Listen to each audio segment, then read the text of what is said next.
Chapter 22 The Tiger Rising.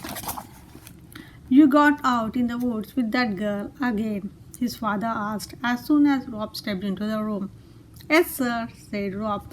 Look over here, son. His father was standing by Rob's head. Sir, said Rob. His heart sank. He knew what his father had found, the meat. He had hidden it under his bed until it was time to go to and feed the tiger again. Where this meat come from? His father asked, pointing at the bloody brown bag. Without thinking, Rob said, Bucamp. Bucamp? His father repeated. No, and Bucamp, he don't hardly pay me enough to get my, and now he's giving us his rotten meat. He thinks I am man enough to put meat on my own table.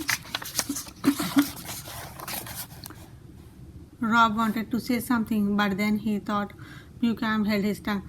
I ought to teach him a lesson, his father said. The cords in his neck stood out his face. He kicked the bag of meat. I ought to, he said, making me work for less than nothing, giving us rotten meat. He went and stood in front of the gun case. He didn't unlock it. He just stood and stared at the cracked his knuckle. He went and stood in front of the gun case. He did not unlock it. He just stood and stared at and cracked his knuckles. Daddy, said Rob, but he couldn't think of anything to say after that. His mother had known how to calm his father. She would put her hand on his arm or say his name in soft and reapproachable voice, and that would be enough.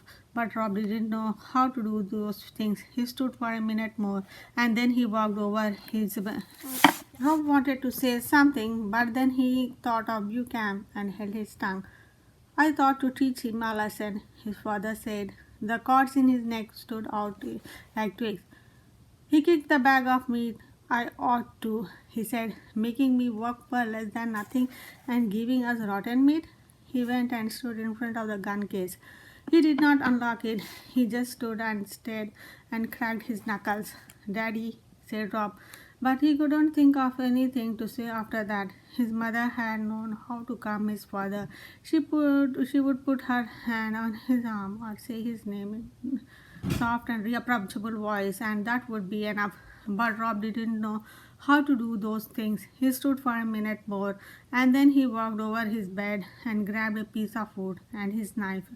And he left the room. His father was still standing at the locked gun case, staring through the glass at the deer hunting rifle as he was trying to will the gun into hands. Rob walked to the Kentucky Star sign.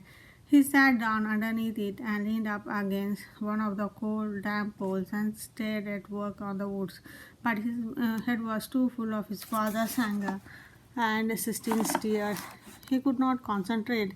He looked up at the dark underside of the sign and recalled lying on a blanket, staring up at a big oak tree. His mother had been on one side of him, and his father, asleep and snoring, had been on the other. He remembered that his mother had taken hold of his hand and pointed up at the sun shining through the leaves of the tree and said, Look, Rob, I had never in my life seen a prettier color of green.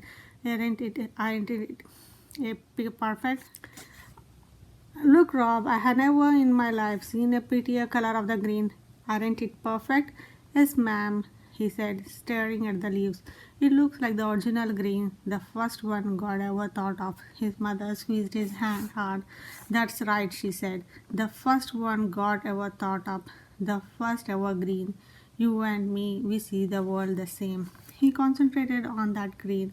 He let it seep through a crack in his suitcase of not thoughts and filled up his head with color. He wondered if Willie Make's cricket had been the same bright and original green. That's what thought about as he carved, and so he wasn't surprised when he stopped and held the wood away from himself to see a wing and break and tiny eye. It was cricket, Willie Make's cricket, coming to life under his knife. He worked on the bird for a long time. He worked on the bird for a long time until it looked so real that he half expected it to break into a song. When he finally went back to the room, he found his father asleep in the recliner. The gun case was still locked and the bag of meat was gone. He wouldn't be able to feed the tiger in the morning. He would have to wait until Buchan brought him another package.